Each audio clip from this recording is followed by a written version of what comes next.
Alright, so let's try solving this next problem with elimination as well. So first of all, we need to make sure that both of them are in standard form, and neither of our linear equations is in standard form. Our first one, we end up with 6 plus 4x minus 2y equals 0. Well, we don't want any constants on our left side, so I'm going to need to subtract that 6 from both sides, so that I'm left with just 4x minus 2y equals negative 6. Alright, now I'm in standard form. All is well in the world. Now let's try our second linear equation. I have negative 15 minus 7y is equal to 10x. So I got to move a few things around.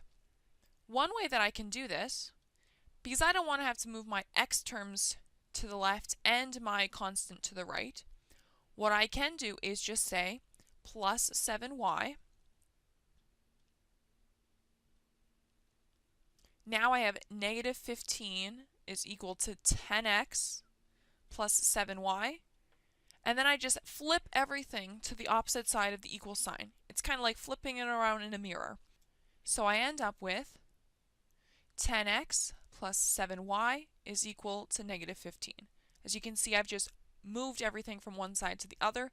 Because it's an equality, I can just move them around as long as I don't change their signs or order as I'm flipping them around. So now they're both in standard form. I can add my two equations together. 10x plus 7y equals negative 15. And I'm adding 4x minus 2y is equal to negative 6 to that. But now I see I can't add them up right away because nothing will be eliminated. What I need to do first is find what number to multiply by so that I have the same coefficient for some number.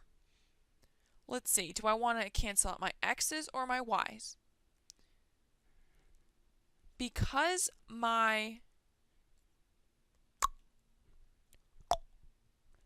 coefficients are totally different, I will need to multiply each equation by something to make it equal and opposite to the other.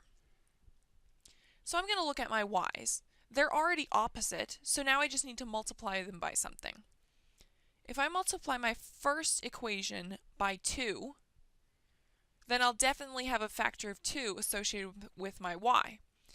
If I multiply my second equation by 7, now I'm going to end up with 7 times negative 2 for my y, and 2 times positive 7 for my y in the first equation.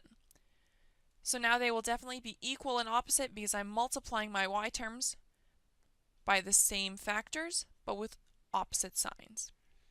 So now let's simplify this.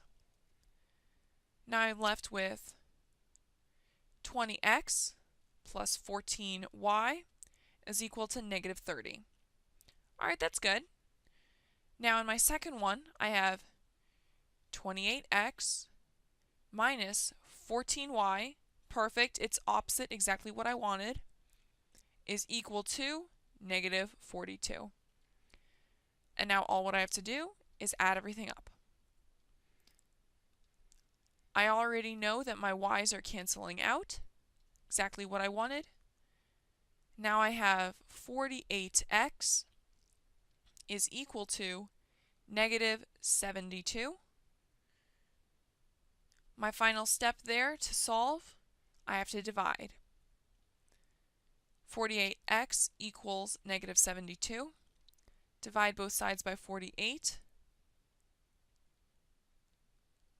And I'm left with x is equal to negative 3 halves. Alright, so now I have my negative 3 halves. All what I need to do is now substitute what I have into one of my first two equations. I'm going to substitute it into the second because that one looks a little bit easier. And I'm going to do that work up here. X is equal to negative 3 halves. I'm going to substitute that for negative 15 minus 7y equals 10x. When I substitute, I get negative 15 minus 7y equals 10 times negative 3 halves. That simplifies to negative 30 divided by 2 is equal to negative 15 minus 7y. Negative 30 divided by 2 is actually negative 15.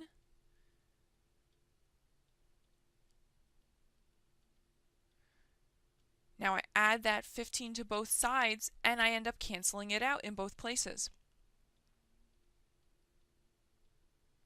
which leaves me with negative 7y is equal to 0.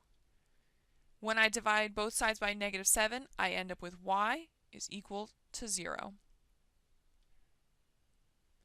So my final answer for all of this, combining my two solutions, is going to end up being negative 3 halves, 0 as my ordered pair.